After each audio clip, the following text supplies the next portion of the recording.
what we've got here in X-Men Apocalypse is the arrival of the original mutant, in some respects the sort of father to all mutants, in the character that's played by Oscar Isaac, Apocalypse.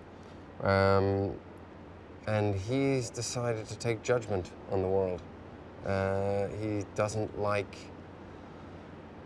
the way the world has, well, in his mind, degenerated, and he wants to start afresh. Apocalypse is basically the all-powerful mutant that has elements of all mutants and has an accessibility to all of their powers.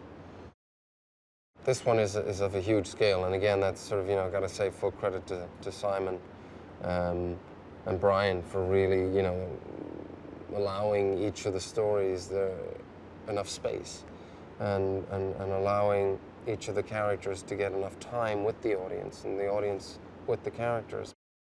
2 days ago, we were out in an outdoor sort of set, which was brilliantly recreated by the art department, and real cars crushed, real bits of concrete with sort of wrought iron running through them, mixed with styrofoam stuff. It's that illusion of using old school and then new school methods.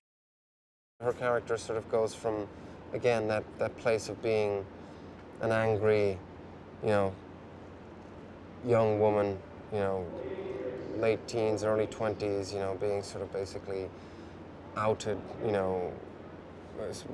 basically being, again, pushed to the margins of society and really sort of a victim of abuse and bullying, and because she's different. And so, again, she's very vulnerable when Apocalypse finds her.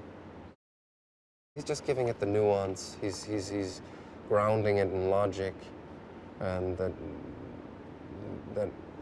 joins his journey together, and where he's coming from and where he's going. But there's a lot of logic that Oscar brings to it, and a lot of research as well. Reading up about Hinduism, and reading up about Krishna and all these different sort of gods. And so, like I say, bringing great intelligence to it all. It's really fun to see a whole new, fresh group coming through. It's like there's been certain scenes when we're filming that I've just, had these flashbacks to First Class, and we all got together 5 years ago. And so when I arrived here and saw this whole new group coming together, I was like, yes, it's time. It's nice to see it. It's first and foremost, it's going to be fun for the fans.